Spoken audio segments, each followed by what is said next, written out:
कि आए दिन देखने में आ रहा है कि कभी कभी किसी मस्जिद पे मंदिर का क्लेम किया जा रहा है, कभी किसी दरगाह पे मंदिर का क्लेम किया जा रहा है। ये हमारे समाज के हित में नहीं है देश को। हम हमारे आने वाली जनरेशन को क्या मंदिर और मस्जिद के विवाद देके जाएंगे? ये जो चीप पब्लिसिटी पाने के चक्कर में, जो जल्दबाजी में गैर जिम्मेदाराना कदम उठाए थे लोग बाग। ज्यादा अजमेर दरगाह का सवाल है। अजमेर दरगाह से हिंदुस्तान ही नहीं, पूरी दुनिया का मुसलमान, हिंदू, सिख, ईसाई सब जुड़े हुए हैं। सबकी आस्था इस दरगाह से जुड़ी हुई है।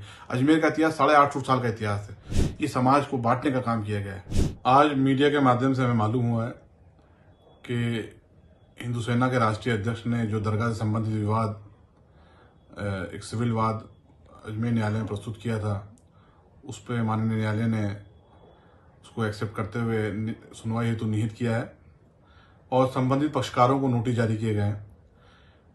इसमें यह भी मालूम हुआ कि संबंधित पक्षकार जो बनाया है, उन्होंने एक दरगाह कमेटी को बनाया है जो यहाँ की स्टैच्यूटरी बॉडी, मैनेजमेंट बॉडी दरगाह की। आर्कियोलॉजिकल सर्वे ऑफ इंडिया को बनाया गया है और मिनिस्ट्री ऑफ माइनॉरिटी अफेयर्स को बनाया गया है। मैं सैयद नसीरुद्दीन चिश्ती आपसे मुखातिब हूँ on behalf of the office of the सज्जादा नशीन, spiritual head of the shrine.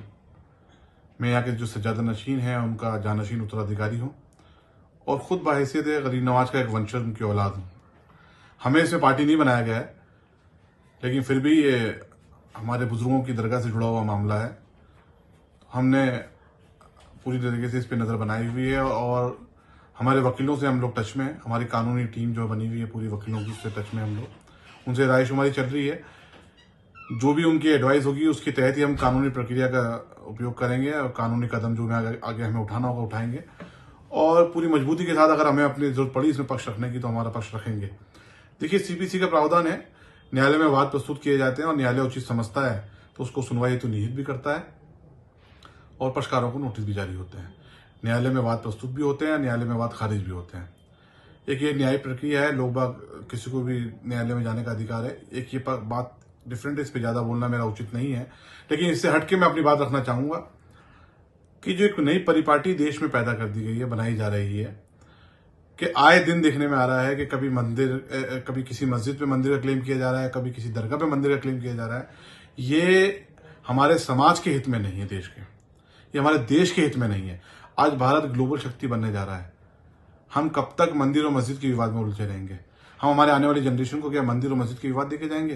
ये जो चीप पब्लिसिटी पाने के चक्कर में, जो जल्दबाजी में गैर जिम्मेदाराना कदम उठाए थे लोग बाग और ऐसी हरकतें करते हैं जिससे लाखों करोड़ों लोगों की आस्था को ठेस पहुंचती है। जहां तक अजमेर दरगाह का सवाल है, अजमेर दरगाह से हिंदुस्तान ही नहीं, पूरी दुनिया का मुसलमान, हिंदू, सिख, ईसाई सब जुड़े हुए हैं। सबकी आस्था इस दरगाह से जुड़ी हुई है। अजमेर का इतिहास 850 साल का इतिहास है। ख्वाजा साहब, ख्वाजा मोइनुद्दीन चिश्ती रहमतुल्लाह अलैह, जो आले नबी औलाद अली हैं, वो 1135 में 1195 में हिंदुस्तान में तशरीफ लाए और 1236 में आपका विसाल हुआ। उसके बाद से ही दरगाह आज तक यहाँ कायम है। इन 850 सालों के अंदर तमाम मजहब के राजा रजवाड़े, मुगल, ब्रिटिश शासक यहाँ आके गुजरे। यहाँ पर आप देखेंगे क्वीन विक्टोरिया का भी हौज है। तो सबकी आस्था इस दरगाह से जुड़ी रही और सबने अपने अपने दौर में अपने अपने तरीके से अकीदत का नजराना इस बारगाह में पेश किया है। सबकी अकीदत इस बारगाह से जुड़ी हुई थी। आज गुम्बद मुबारक के अंदर जो चांदी का कटहरा आप देखेंगे, जो जयपुर महाराज का चढ़ाया हुआ है, ऐसे ही हर राजा रजवाड़े ने, हर बादशाहों ने अपने दौर में यहाँ पर इनामात पेश किए हैं, अपने अपने अकीदत का नजराना पेश किया है। ये बारगाह हमेशा मोहब्बत अमन का पैगाम देती है। गंगा जमनी तहजीब का गहवारा है। यहाँ पर ऐसा नापाक सोच रखना और इसके बारे में ऐसी बात करना, ये उन तमाम दुनिया के लाखों करोड़ लोग जो आस्था जुड़ी हुई है उनकी आस्था को ठेस है। ये समाज को बांटने का काम किया गया है, ये देश को तोड़ने का काम किया जा रहा है। मैं हाल ही में जो घटना हुई है अभी रिसेंटली, आप देखें संभल के अंदर, मैं उसकी भी सख्त अल्फाज में मजम्मत करता हूँ। 4-5 बच्चे वहां शहीद हुए। आखिर कब तक ऐसी नींद में सूट के लोग आ जाते हैं और आए दिन नए नए क्लेम करते हैं? मैं भारत सरकार से अपील करता हूं कि इस मामले में इंटरवीन करें और क्या तो नया कानून लाया जाए या कोई गाइडलाइन जारी की जाए कि इस तरीके के धार्मिक स्थलों पे किसी प्रकार की उंगली ना उठे और ना ही इनकी नेचर को चेंज करने की बात की जाए और ना ही इस पे सवालात किए जाए। देखिए, जो 100-150 साल पहले मुकदमे जो थे चल रहे हैं धार्मिक स्थलों को लेकर के, 47 से पहले के जो मुकदमे चल रहे हैं, उनमें जो न्यायालय का निर्णय आता है उसका सबको सम्मान करना चाहिए और सबने करा भी है। उन विवादों को छोड़ें, लेकिन नए विवाद तो उत्पन्न ना करें। आज देश तरक्की के रास्ते पे गामदन है। आज हिंदुस्तान ग्लोबल शक्ति बन रहा है और हम मंदिर मस्जिद के विवाद में लड़े हुए हैं। देखिए, जहां तक मैं इस मौके पे मोहन भागवत जी के बयान को कोट करूंगा। मोहन भागवत जी ने 2022 में कहा था, वो इस देश के एक जिम्मेदार शख्स हैं। उन्होंने कहा था कि आखिर कब तक हम हर मस्जिद में शिवालय को ढूंढते रहेंगे, क्या जरूरत है कि हर मस्जिद में शिवालय ढूंढा जाए। मैं उनकी बात से बिल्कुल सहमत हूं।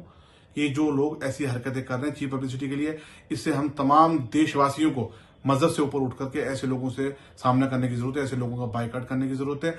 जहां तक अजमेर दरगाह का सवाल है, अजमेर दरगाह के बाबत जब दरगाह ख्वाजा साहब एक्ट बनाया जा रहा था 1955, उससे पहले एक इंक्वायरी कमेटी बिठाई गई थी। जस्टिस गुलाम हसन, जो इलाहाबाद हाई कोर्ट के जज, सिटिंग जज थे, उन्होंने बाकायदा इंक्वायरी करी।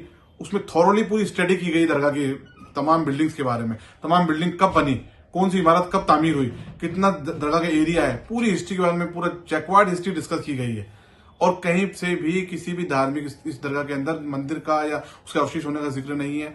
इन 850 सालों के अंदर कई राइटर्स, मुस्लिम्स, नॉन मुस्लिम भी गुजरे, उनकी कई किताबें हैं खड़ी नवाज के ऊपर, लेकिन किसी किताब में, किसी बुक में कहीं जिक्र नहीं है कि यहाँ पर मंदिर हो या उसके अवशेष हो।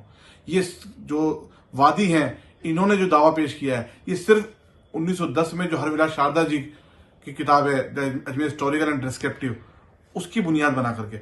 हरविलास शारदा जी एक सम्मानित व्यक्ति थे इस शहर के, लेकिन वो हिस्टोरियन नहीं थे। उनकी जो किताब में उन्होंने बात लिखी, उसकी कहीं ऑथेंटिसिटी नहीं है, कहीं से साबित नहीं होता है। इस 100 साल पुरानी किताब से 850 साल की हिस्ट्री को नहीं मिटाया जा सकता। अजमेर दरगाह के बारे में मैं तमाम देशवासियों से अपील करता हूँ, ये दरगाह हमेशा मोहब्बत, अमन का पैगाम देती आई है। गंगा जमनी तहजीब का गहवार है। हम सबको मिलकर के ऐसे समाज कंटकों से लड़ने की जरूरत है। और मैं भारत सरकार से अपील करता हूँ, जो place of worship preservation act 1991 का, उसमें अमेंडमेंट किया जाए और उसको और मजबूत किया जाए कि 47 के बाद में जितने धार्मिक स्थल हैं वो उसी स्थिति में रहें, उनके नेचर पे किसी तरह से सवाल ना किया जाए, और ना ही आए दिन कोर्टों में एप्लीकेशन पेश की जाए। वो मेंटेनेबल ही नहीं हो, जैसा कानून आना चाहिए कि इस तरीके के धार्मिक स्थलों को कब तक क्वेश्चनाइज किया जाएगा। कभी किसी मस्जिद के बारे में बात करी जा रही है, कभी किसी दरगाह के बारे में। इसको रोकने की जरूरत है। The place of worship preservation act को और मजबूत किया जाए, उसमें अमेंडमेंट किया जाए, ताकि इस तरीके के विवाद ना उत्पन्न हो और देश हमारा तरक्की के रास्ते पे गामदन हो। देश में किसी प्रकार से भी धार्मिक उन्माद ना पैदा हो और ना ही ऐसे लोग कामयाब हों।